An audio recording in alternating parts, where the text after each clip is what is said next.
That is called centripetal force. और force क्या होती है बेटे? Mass into acceleration, mass into radial acceleration. Centripetal acceleration, centripetal force is equal to mass mv square by are.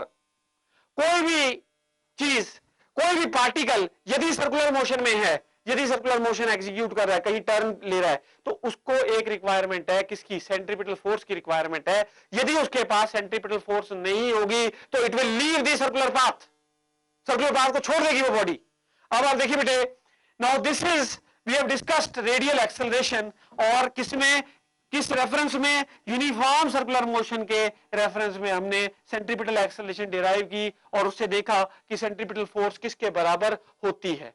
अब आप देखिए बेटे, now there is something called as angular acceleration, there is something called as angular acceleration। Angular acceleration को हम लोग किससे denote करते हैं? अल्फा से डिनोट करते हैं। Angular acceleration is denoted by alpha. Alpha क्या होता है?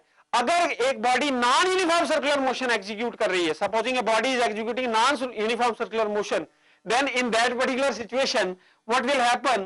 The angular velocity of the body will not remain constant, it will keep on changing, the angular velocity will keep on changing.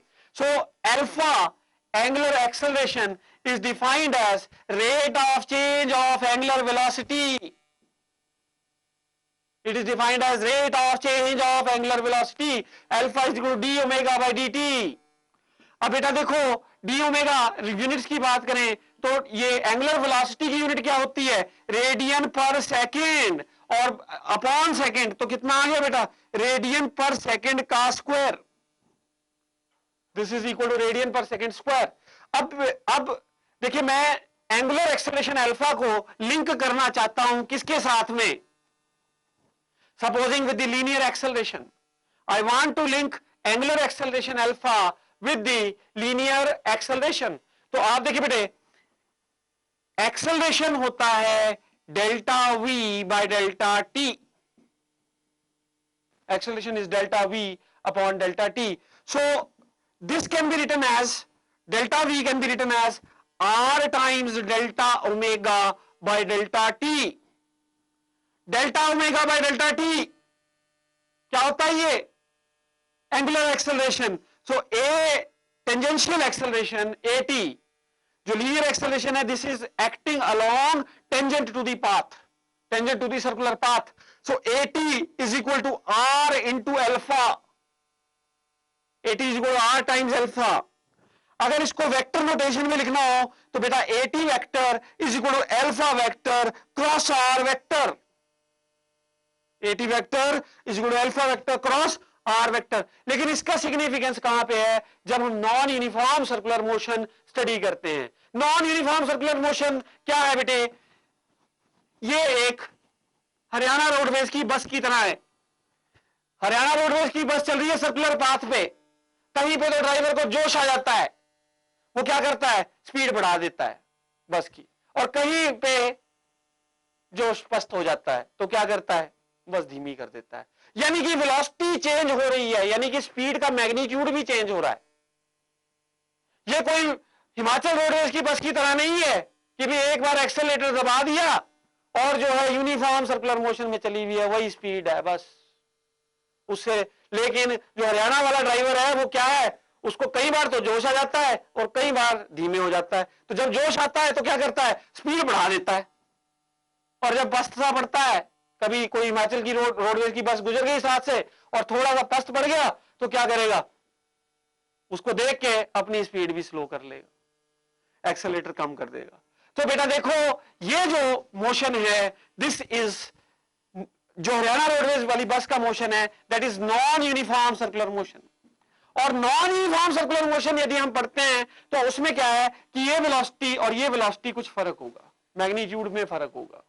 यदि magnitude में बेटा फर्क है तो इसका मतलब क्या है कि उसके पास रेडियल एक्सेलरेशन तो होगी, क्योंकि कोई भी बॉडी सर्कुलर पाथ में तभी चल सकती है जब उसके पास रेडियल एक्सेलरेशन तो हो ही हो।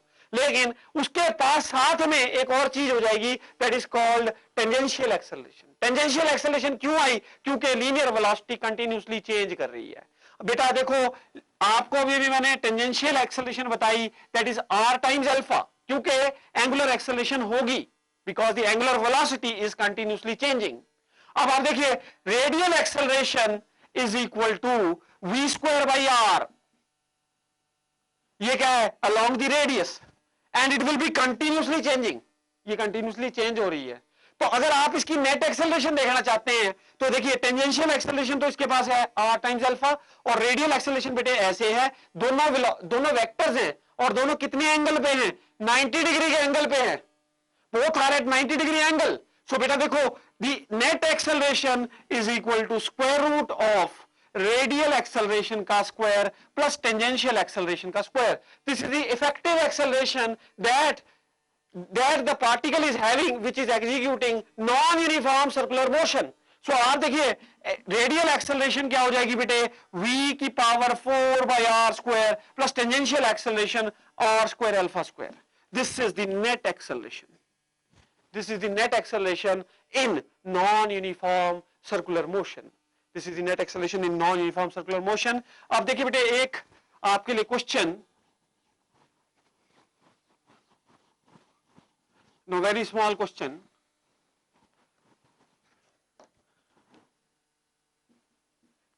Compare the angular velocity of a body in uniform circular motion if the reference has been changed.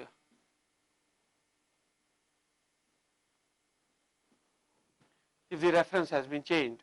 बेटा देखिए एक बारी रेफरेंस था O, बॉडी ने A से B तक चली और यहां पे ये हो गया बेटे radius of the circular path. ये एंगल सपोज ट्रेवल किया और टाइम हमें दे रखा है लेट्स से डेल्टा टी में, उसने ये एंगल ट्रेवल किया. अब हम पता करना चाहते हैं कि रेफरेंस चेंज कर दिया. O की बजाय the reference has been made as the boundary of the circle. Boundary of the circle has been made as the reference.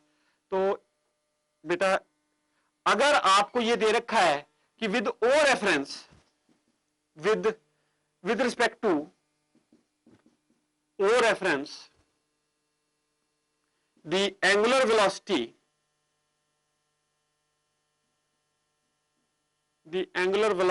is omega, then with respect to reference P with respect to reference P, what is the angular velocity? What is the angular velocity? So देखिए बेटा O reference के respect में angular velocity omega है और हमें पता करना है P रेफरेंस के रिस्पेक्ट में एंगुलर वेलोसिटी क्या होगी. तो देखो ओमेगा आपको पता है ना, omega is angle turn upon time. Time आपको दे रखा है उसने डेल्टा टी, ये तो हुआ ओमेगा. अगर आप बात करो बेटा P रेफरेंस में तो angle turn is theta by 2. Angle subtended by an arc at the center is twice the angle subtended by the same arc on the boundary of the circle. So आप देखिए बेटा omega dash is the angular velocity with respect to P, we say that is equal to theta upon 2 into delta t. इसका मतलब क्या हुआ? Theta upon delta T क्या है? Omega upon 2. यानी कि इस रेफरेंस के रिस्पेक्ट में angular velocity is omega by 2. यदि इस रेफरेंस के रिस्पेक्ट में 10 रेडियन पर सेकंड आ रही है angular acceleration angular velocity, then इस रेफरेंस के रिस्पेक्ट में 5 रेडियन पर सेकंड आएगी. सो रेफरेंस चेंज होने से एंगुलर वेलोसिटी चेंज हो जाती है because the angular displacement has changed, because the angular displacement changes. So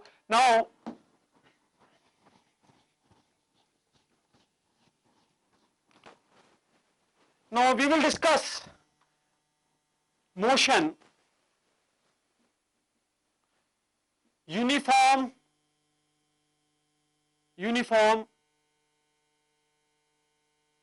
angular acceleration. Now अगर एक body non uniform circular motion में है, लेकिन at the same time it is executing motion with constant angular acceleration alpha. देखिए ऐसा है कि अगर एक body non uniform circular motion में है तो ऐसा हो सकता है कि it moves with variable acceleration, और ऐसा भी हो सकता है it moves with a constant angular acceleration.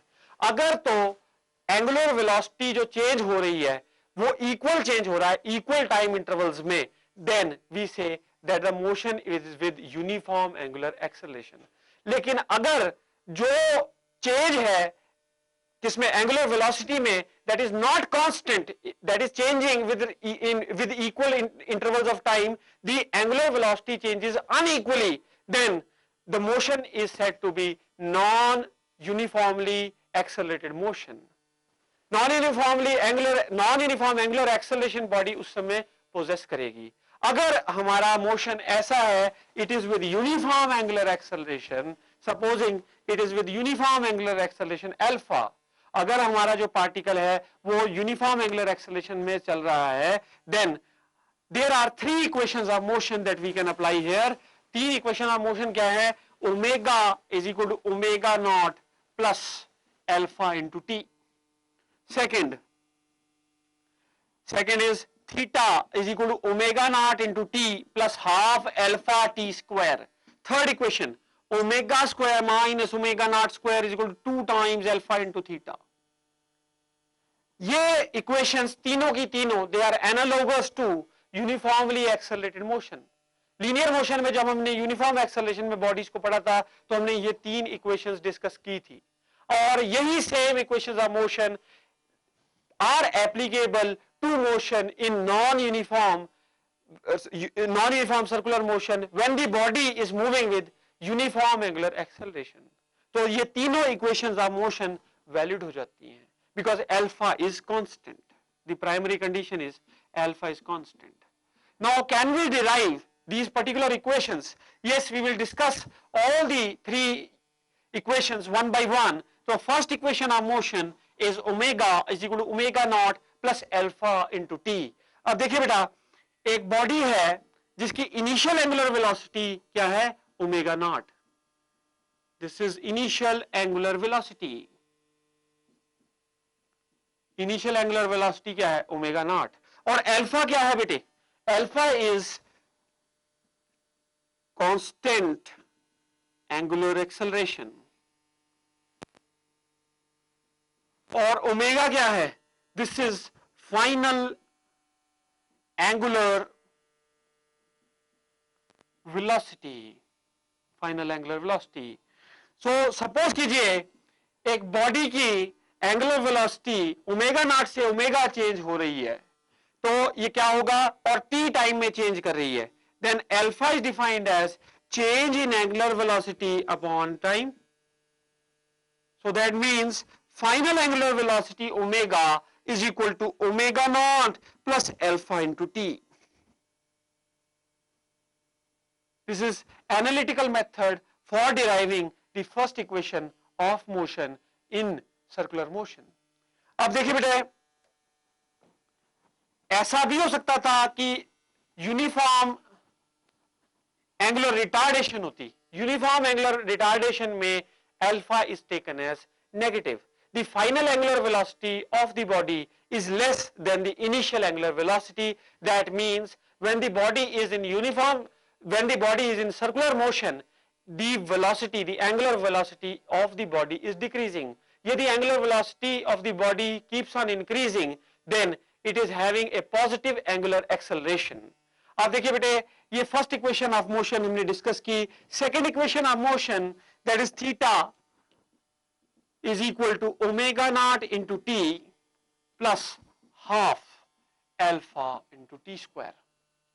बेटे देखिए, जो एंगुलर डिस्प्लेसमेंट थीटा है that is equal to average velocity omega plus omega naught by 2 into time.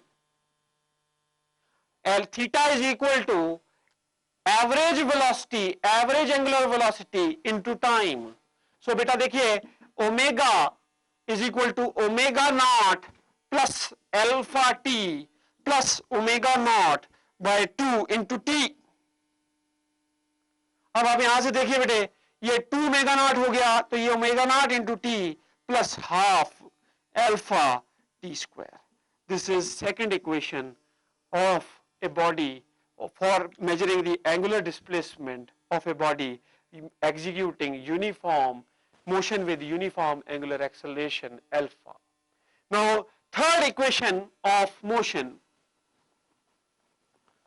Third equation of motion, we know that is final angular velocity square minus initial angular velocity का square, that is equal to 2 times alpha theta. Now देखिए बेटा, theta is equal to omega naught into t plus half alpha t square. Now t हमने क्या करना है, t को eliminate करना है, तो t can be written as omega minus omega naught by alpha. ये फर्स्ट इक्वेशन से हमने लिखा, इसको यहां पे सब्स्टिट्यूट कर देंगे तो omega not into omega minus omega naught by alpha plus half alpha omega minus omega naught by alpha का होल स्क्वायर. ये बेटे देखिए, this will be omega omega naught minus omega not square by alpha plus half into ये square आ जाएगा, नीचे alpha रह जाएगा बेटे, तो this will be omega square plus omega naught का square minus 2 times omega into omega not.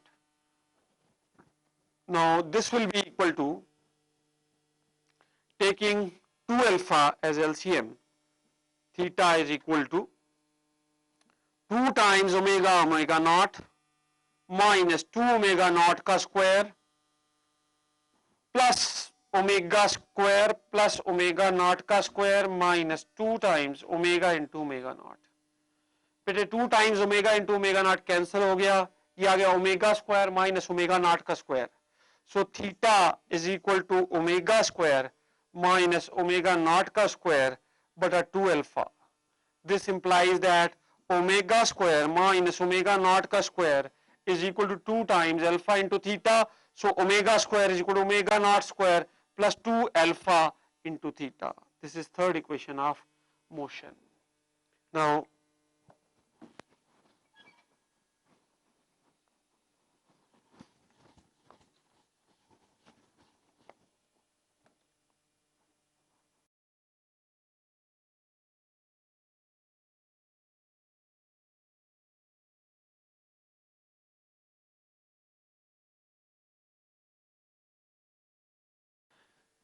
देखिए, सर्कुलर मोशन में अभी अभी ने इक्वेशन ऑफ मोशन डिस्कस की. अगर एक body uniform angular acceleration alpha में हो, यूनिफॉर्म एंगुलर एक्सेलरेशन एग्जीक्यूट कर रही है, तो बेटा अगर आपसे पूछा तो दूसरे सेकंड में उसकी कितना एंगुलर डिस्प्लेसमेंट है, पहले सेकंड में क्या एंगुलर डिस्प्लेसमेंट है, या आपसे पूछा जाए 5वें सेकंड में क्या एंगुलर डिस्प्लेसमेंट है, ये बेटे आइडेंटिकल है to the distance traveled in the nth second. It is identical to the distance traveled in the nth second of a body executing uniform linear motion, uniformly accelerated motion in linear motion. So अब देखिए बेटा, अगर हम theta nth निकालना चाहते हैं, so that is equal to theta n minus theta n minus 1. Theta nth is equal to theta n minus theta n minus 1. That means distance traveled after n seconds minus distance traveled after n minus 1 seconds. ये distance कौन सा है? Angular distance, angular displacement. Angular displacement after n seconds minus angular displacement after n minus 1 seconds. So beta that is equal to distance, that is the angular displacement in the nth second. So आप देखिए यहाँ से theta n कितना हो गया बेटे, omega naught n plus half alpha n square minus omega naught into n minus 1 plus half alpha n minus 1 का whole square. यदि आप इसको सॉल्व करते हैं तो बेटा ये आ जाएगा omega not plus alpha by 2 into 2n minus 1. That is what, that is theta nth. So theta nth is equal to omega naught plus alpha by 2 into 2n minus 1. Suppose initial angular velocity is 0. अगर initial angular velocity बेटा 0 है, then in that case the angular displacement in the first second of the motion will be equal to alpha by 2. Now angular displacement in the second of motion will be equal to 3 alpha by 2, and similarly theta 3 will be equal to 5 alpha by 2. इसका मतलब है successive seconds में angular displacement जो हैं they are in the ratio of odd number multiples 1:3:5:7:9 so on. 1:3:5:7:9:11 odd number multiples. यानी angular displacements are successively in the ratio of odd number multiples यदि एक body uniform angular acceleration alpha से चल रही है तो ये पॉसिबिलिटी उसमें आ जाती है. तो देखिए बेटा ये हमने फॉर्मूला डिराइव किया for the angular displacement in the nth second. इसको हम प्रॉब्लम्स में फर्दर यूज करेंगे. Now we will be discussing another important topic, very interesting topic and very important topic, that is we will be discussing centripetal force and centrifugal force in great detail.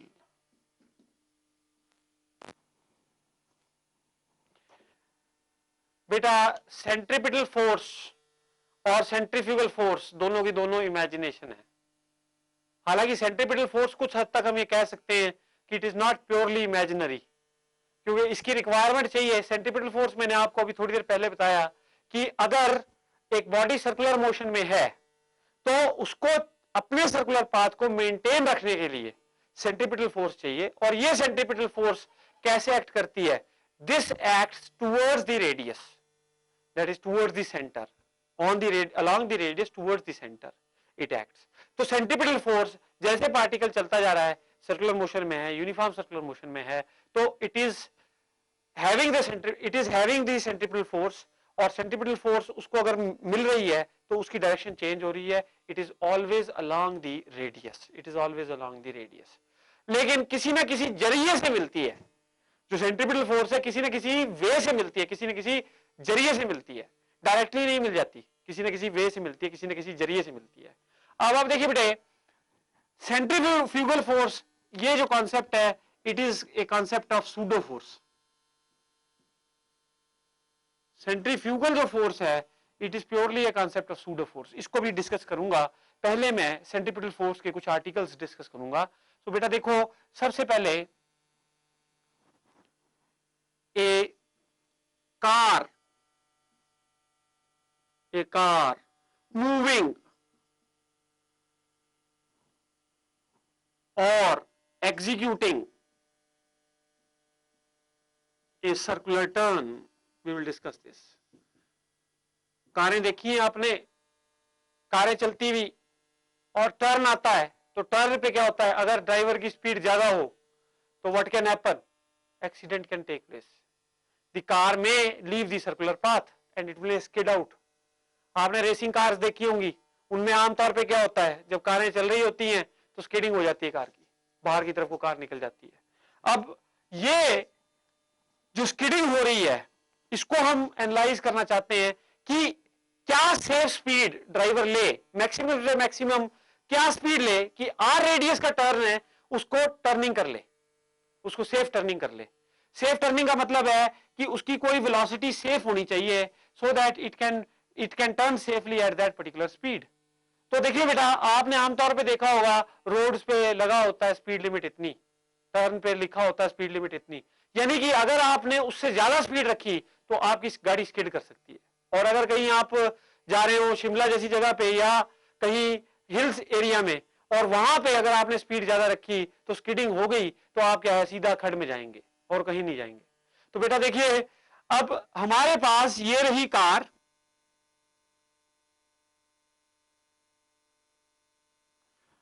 और ये car का मैं back view दिखा रहा हूं आपको पीछे से, मतलब आप समझ रहे हैं, it is not in the front, it is from the back side. अब देखिए ये इसका सेंटर ऑफ मास है कार का। अब यहां से ये radius of the turn is R, let's say the radius of the turn is R. अब देखिए बेटा, ड्राइवर के पास लीनियर स्पीड v है, ड्राइवर के पास लीनियर स्पीड v है, तो उसको रिक्वायरमेंट है सेंट्रीपिटल फोर्स की, उसको रिक्वायरमेंट है सेंट्रीपिटल फोर्स की। कितनी सेंट्रीपिटल फोर्स चाहिए उसको? m into V square by R, यदि उसकी स्पीड v है। अब मैंने आपको कहा कि सेंट्रीपिटल फोर्स किसी ना किसी जरिए से मिलती है, किसी ना किसी वे आउट से मिलती है। तो देखो बेटा, अब ये एक लेवल रोड है, this is not a bank road, this is A level road, plain road, बिल्कुल स्मूथ टर्न है ये।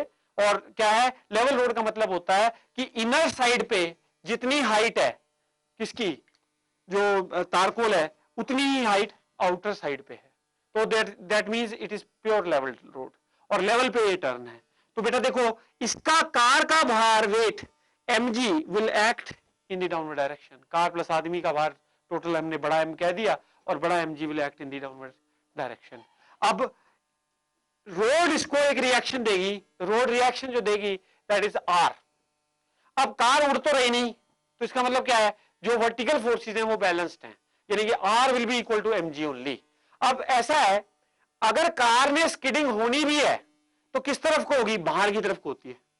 स्किडिंग होगी तो कार अपना सर्कुलर ट्रैक लीव करेगी, और वो किस तरफ को होगी? Skidding will be towards the outer side. तो बेटा हम ये कह रहे हैं, अगर ये स्किडिंग होनी है तो वो किसकी, टायर में स्किड करना है ऐसे, तो फ्रिक्शन होनी चाहिए रोड पे। तो अगर फ्रिक्शन नहीं होगी तो आप टर्निंग नहीं कर सकते, तो फ्रिक्शन होगी तो ये क्या करेगी? स्किडिंग से ऐसे रोकेगी, चारों टायरों पे फ्रिक्शन एक्ट करेगी, चारों टायरों पे लिमिटिंग फोर्स ऑफ फ्रिक्शन होगी उनकी। और यहां कौन सी फ्रिक्शन लेंगे आप? You will talk about static friction. Static friction क्यों? क्योंकि गाड़ी इस एक्सिस पे चली नहीं रही है, तो इसलिए क्या है, इसकी लिमिटिंग फ्रिक्शन जो है, जो टायर के स्लाइड होने की जो लिमिटिंग फ्रिक्शन है, जो limiting force of static friction है, वो क्या होनी चाहिए?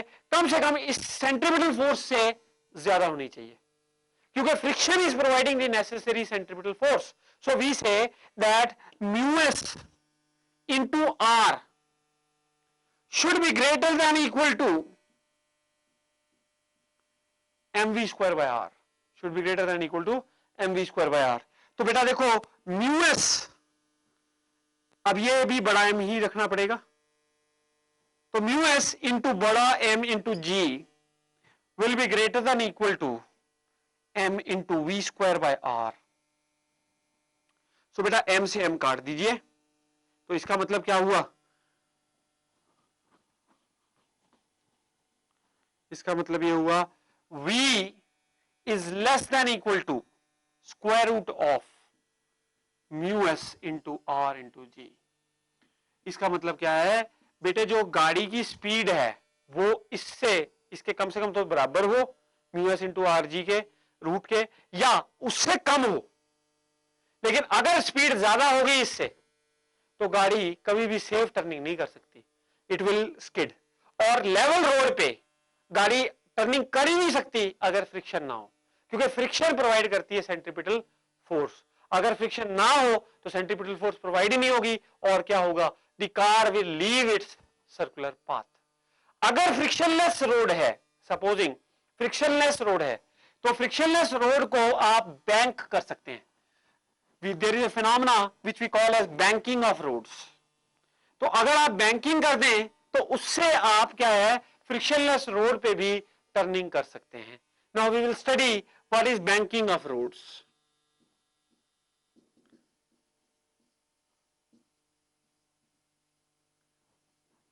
नाउ बेटा ये देखिए, ये टर्निंग है। बैंकिंग क्या होती है? एक तो है टर्न का आउटसाइड और एक है टर्न का इनसाइड। तो हम क्या करते हैं, जो बाहरी हिस्सा है, एक तो इनर साइड है टर्न की, एक आउटर साइड है, आउटर साइड को थोड़ा सा उठा देते हैं और इनर साइड को थोड़ा सा, इनर साइड को उठाते नहीं, और क्या करते हैं, एक स्लोप डाल देते हैं। मतलब कैसे, मैं समझा देता हूं। ये बेटे लेवल है रोड का, ये लेवल है। हमने क्या करा, इधर से थोड़ा सा मसाला ज्यादा चढ़ा दिया रोड पे, और इधर से कम चढ़ाया, तो एक लेवल बना दिया, यानी ढाल बना दी रोड पे। ढाल कैसे कर दिया? ऐसे।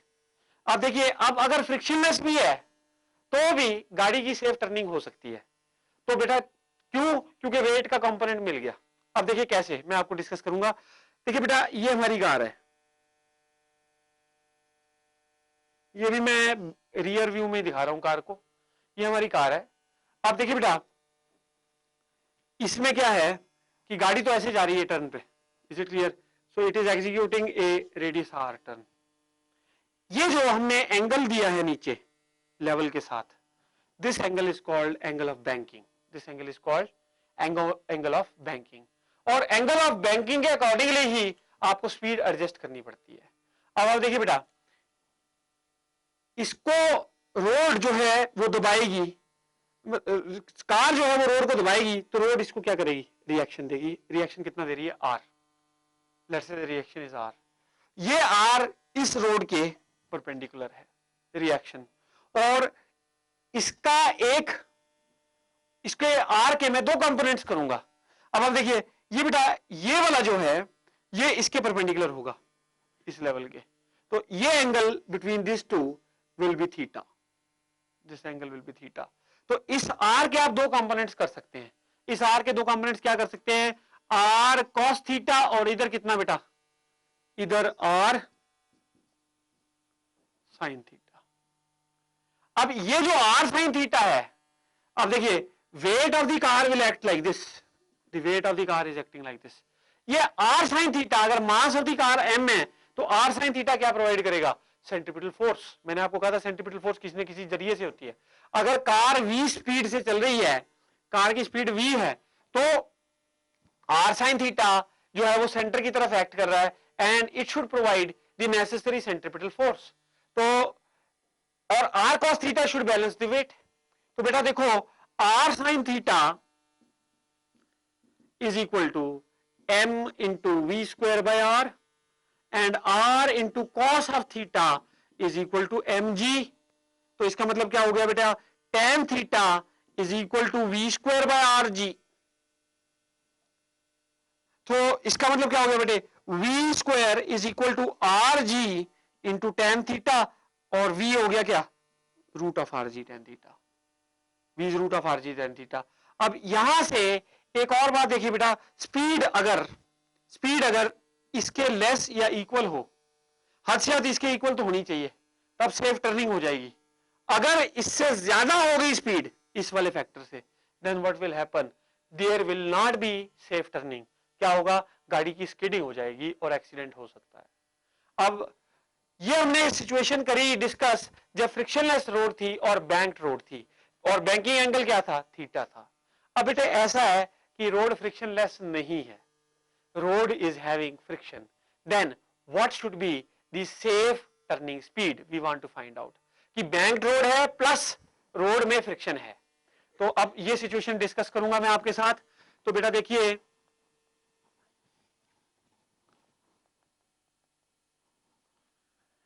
अगर फ्रिक्शन है, कार ने स्लाइड होना है बाहर की तरफ को, और फ्रिक्शन फोर्स कैसे एक्ट करेगी? ऐसे।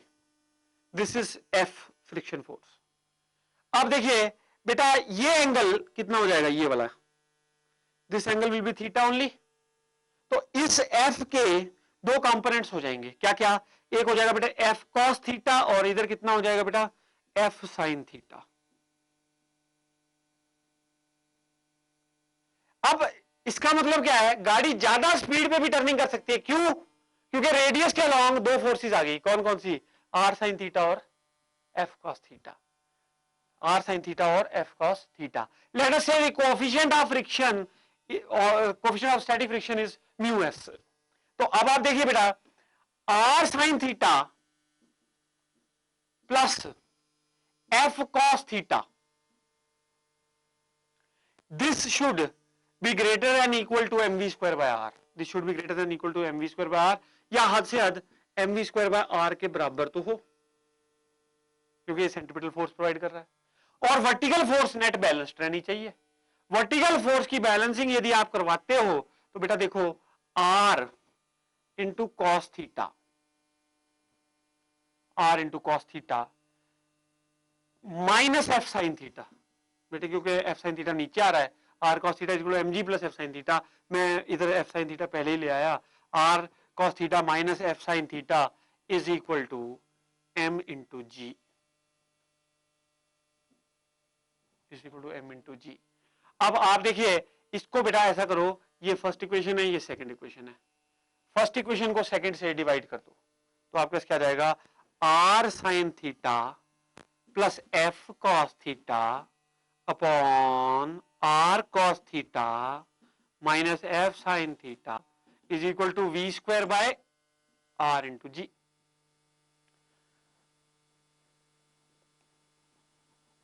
बैलेंस काम मैं इधर करूंगा।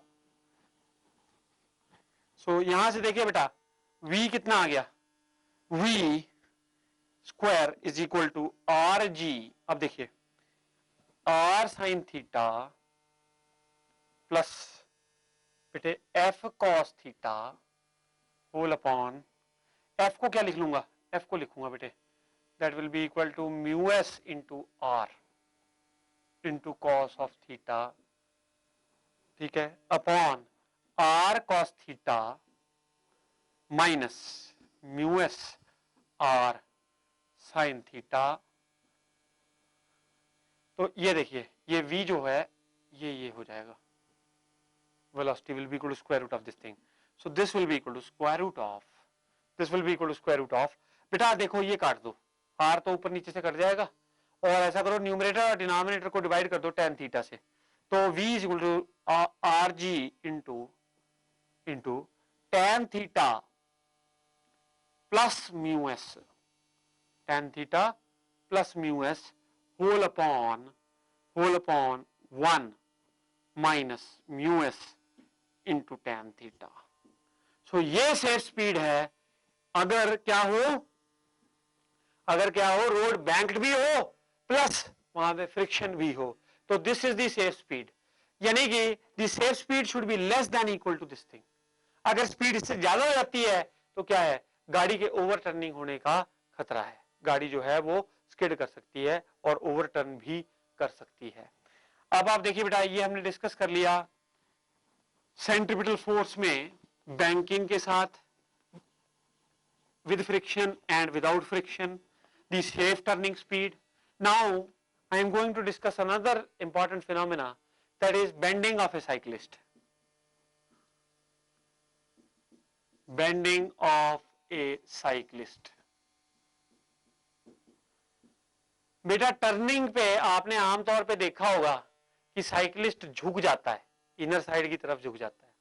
अब वो इनर साइड झुक के उसको क्या बेनिफिट हो रहा है, उसको बेसिकली उसका जो रिएक्शन है, रोड का रिएक्शन है, उसका एक कंपोनेंट क्या कर रहा है, सेंट्रीपिटल फोर्स प्रोवाइड कर रहा है। तो यदि वो ज्यादा स्पीड में भी है तो भी वो स्किड नहीं करेगा, गिरेगा नहीं, यदि वो थोड़ा सा झुक जाता है। और रेसर्स आपने मोटरसाइकिलिस्ट देखे होंगे, वो तो आमतौर पे बहुत ज्यादा झुक जाते हैं ताकि मैक्सिमम सेंट्रीपिटल फोर्स प्रोवाइड हो जाए और सेफ जो है उनकी टर्निंग हो जाए, even at very high speeds also. तो हम अब साइकिलिस्ट को एनालाइज करेंगे, we will be analysing a cyclist on a turn. तो अब देखिए बेटा ये मैंने साइकिल का रियर व्यू बना रहा हूं मैं, तो इसमें ये हमारा साइकिलिस्ट है। अगर वर्टिकल होता तो इस तरह से होता साइकिलिस्ट, ये आप पीछे से देख रहे हैं बेटे साइकिलिस्ट को, ये पहिया है, ये उसका हैंडल है साइकिल का, ऑफ कोर्स वो बैठा होगा कहीं ना कहीं, ठीक है। अब इस तरह देखिए वो साइकिल पे बैठा होगा, कहीं ना कहीं तो नहीं बिठा सकते उसको, साइकिल पे बिठाना पड़ेगा। तो बेटा देखो अब क्या है, ये रोड पे ऐसे है बिल्कुल स्ट्रेट वर्टिकल, तो वो बेंडिंग कर गया, बेंडिंग करके कैसे हो गया, ये इस तरह से उसकी बेंडिंग हो गई, ठीक है जी, लाइक दिस। तो अब देखिए ये वर्टिकल लाइन है और वर्टिकल लाइन के साथ बेंडिंग उसकी ये हो गई है, ये एंगल, यानी कि थीटा एंगल से वो झुक गया है, he is bent by angle theta। अब आप देखिए let us say that the radius of the turn is r, let us say that the radius of the turn is r। so बेटा देखो वो तिरछा है ना, रोड को तिरछा दबाएगा तो रोड उसको क्या करेगी, तिरछा ही रिएक्शन देगी, रिएक्शन ऐसे मिलेगा उसको, reaction will be like this. अब आप देखिए बेटा वेट mg कैसे एक्ट कर रहा है, ऐसे the mg weight of the cyclist is acting like this। तो इस रिएक्शन के मैं दो कंपोनेंट्स कर सकता हूं म्यूचुअली परपेंडिकुलर। एक आ जाएगा बेटे इस तरफ कितना r into cos of theta, और दूसरा आ जाएगा बेटे इस तरफ कितना r into sine of theta. ये दो कंपोनेंट्स आ गए। अब एक कंपोनेंट वेट को बैलेंस करेगा और दूसरा सेंट्रीपिटल फोर्स प्रोवाइड करेगा। सो बेटा देखो r sine theta is equal to m into v square by r and r cos theta is equal to mg। तो tan थीटा कितना हो गया बेटे, डिवाइड कर दो v square by rg। ये वही आया बैंकिंग एंगल वाला expression. This is same expression as the earlier one. So cyclist is bending on a frictionless road, क्योंकि फ्रिक्शन हमने अकाउंट में नहीं ली है यहाँ पे, तो इसलिए tan theta is equal to v square by rg, यानी कि safe speed is root of rg tan theta. यानी इस स्पीड से यदि कम होगी तो डेफिनेटली कोई प्रॉब्लम नहीं है, लेकिन इससे ज्यादा स्पीड होगी तो क्या होगा, भले ही वो बेंड किए हुए है लेकिन फिर भी वो गिर जाएगा। सो बेटा ये हमने बेंडिंग ऑफ साइक्लिस्ट करा।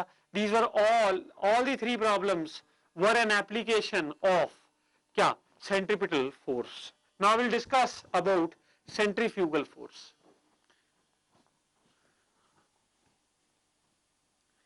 बेटा देखिए एक मिसकंसेप्शन है कि सेंट्रीपिटल फोर्स और सेंट्रीफ्यूगल फोर्स एक्शन और रिएक्शन पेयर होते हैं। They are never action and reaction pair. This is a big mistake. कुछ बुक्स ने भी इसको लिखा हुआ है, लेकिन it is a gross mistake of saying कि एक्शन एंड रिएक्शन होता है। जो सेंट्रीपिटल और सेंट्रीफ्यूगल फोर्स है, they are never action and reaction pairs, they are never. अभी आपको एग्जांपल दे के भी मैं ये सेटिस्फाई करूंगा। अब बेटा सेंट्रीफ्यूगल फोर्स को डिस्कस कर रहा हूं मैं। सेंट्रीफ्यूगल फोर्स क्या होती है, आप कार में बैठे हैं और बेटे टर्निंग आई, तो टर्निंग में यू आर थ्रोन आउटवर्ड्स, आप बाहर की तरफ वो गिरते हैं। वो क्यों गिरते हैं, because you are in accelerated frame of reference. अगर एक rotating accelerated frame of reference हो, रोटेटिंग फ्रेम ऑफ रेफरेंस हो और उस पर कोई चीज पड़ी हो, तो अगर वो चीज पर एक क्या लगती है, सूडो फोर्स लगती है। वो कैसे लगती है, सेंट्रीपिटल फोर्स के ऑपोजिट डायरेक्शन में, यानी कि radially outward. We are thrown radially outward. एक बड़ा सिंपल सा एग्जांपल ले रहा हूं बेटे। आपने मेले में गए होंगे आप कभी। मेले में बड़े सारे झूले होते हैं, अलग अलग किस्म के झूले। एक झूला है, उसमें इस तरह का बीच में एक पोल लगा होता है, ऊपर एक छत होती है, और यहां पे घोड़े होते हैं बेटे। यहां पे देयर आर स्पेसिफिकली घोड़ा, इस तरह से घोड़े होते हैं, ये डंडों के साथ लटके होते हैं। और देखिए बेटा इस तरह से, और वो आदमी आपके पास आपसे पैसे मांगता है। ठीक है, कौन पैसे मांगता है, जो बैठने वाला होता है। घोड़े की लाते थोड़ा ठीक सी बना दो बेटे, में अच्छी नहीं लग रही मेरे ख्याल। अब देखिए ये घोड़ा पे आदमी बैठ जाता है, 10 या 15 रुपए की टिकट होती है आमतौर पे। और बेटे क्या होता है, ये शाफ्ट बीच वाला गोल घूमेगा, और हम एक चीज ऑब्जर्व करते हैं कि ये घोड़ा जब तो स्टेशनरी होता है तब तो ये बिल्कुल वर्टिकल होता है इस तरह से, और फिर क्या करा आपने, शाफ्ट रोटेट कराना शुरू कर दिया, यानी कि ये गोल घुमाना शुरू कर दिया। तो अब क्या होता है, व्हाट हैपेंस, ये घोड़ा बाहर की तरफ को निकल आता है, हल्का सा बाहर की तरफ को निकल आता है, कुछ इस तरह से। अब ये बड़ी हैरानगी की बात है। इसका मतलब है इसके ऊपर बाहर की तरफ कोई फोर्स लगी जिसकी वजह से ये बाहर आया। बेटा जब ये घूम रहा है ना, तो व्हाट इज हैपनिंग, ये जो पर्सन और ये जो घोड़ा है, they are in a rotating frame of reference. ये एक रोटेटिंग फ्रेम ऑफ रेफरेंस में है, और इन पे क्या लगती है, सूडो फोर्स लगती है। इन पे क्या लगती है, सूडो फोर्स। सूडो मतलब इमेजिनरी। तो इमेजिनरी फोर्स के चलते ये बाहर आ जाता है। यानी ये इमेजिनरी फोर्स कैसे लगती है, देखो बेटे सेंट्रीपिटल एक्सेलरेशन ऐसे है ना, तो सेंट्रीपिटल एक्सेलरेशन ऐसे है, यानी कि फ्रेम की एक्सेलरेशन ऐसे है, तो सूडो फोर्स कैसे एक्ट करेगी, ऑपोजिट डायरेक्शन में। That will be equal to mass into acceleration. ये सेंट्रीपिटल एक्सेलरेशन कितनी है, v स्क्वायर बाय r। तो सूडो फोर्स कितनी होगी बेटे, यानी इसको बोलते हैं, इस सूडो फोर्स को बोलते हैं centrifugal force. That is equal to m into V square by r। That is equal to m into V square by r। तो ये सेंट्रीफ्यूगल एक्शन ही है जिसकी वजह से घोड़ा बाहर आ गया। ये एक पर्टिकुलर एग्जांपल है। दूसरा एक और एग्जांपल देखिए, अगर तो आप थैली का दूध पीते हैं बेटा, तो वो एग्जांपल आपके लिए यूजलेस है। लेकिन अगर आप, जैसे कि आप हरियाणा के हैं और आपने बढ़िया भैंस भूस रखी हुई है और उसका दूध पीते हो, तो उसके लिए एग्जाम्पल जस्टिफाइड है। हमने आमतौर पे देखा है, दूध बिलोते हैं बेटे, दूध लेके सबसे पहले दूध को बिलोया जाता है। दूध को बिलोने का ढंग क्या है कि आप एक रोटेटिंग, या तो उस दूध के पूरे बर्तन को गोल घुमा दीजिए, ठीक है, या उसमें मदानी डाल दीजिए और क्या करिए, दूध को रेवोल्यूशन दीजिए। दूध को रोटेट किया जाता है और रोटेट करने पे क्योंकि वो दूध जो है वो प्योर दूध है, तो क्या होगा, उसके अंदर हैवी पार्टिकल्स हैं, फैट के पार्टिकल है, और क्या होगा, वो भी साथ घूमेंगे तो उनपे क्या लगेगी, सूडो फोर्स लगेगी, सेंट्रीफ्यूगल फोर्स लगेगी। तो वो क्या होगा, they will be, the force will be acting radially outwards. तो वो क्या हो जाता है, बर्तन के किनारों पे इकट्ठे हो जाते हैं और वो क्या बन जाता है बेटे, मक्खन। So that is also because of centrifugal action, that is also because of centrifugal force and centrifugal action. So ये हमने बेटा सेंट्रीफ्यूगल फोर्स और सेंट्रीफ्यूगल एक्शन डिस्कस किया। अब इसमें ही मैं फर्दर एक और आर्टिकल आपके साथ डिस्कस करने जा रहा हूं, दैट इज सेंट्रीफ्यूगल फोर्स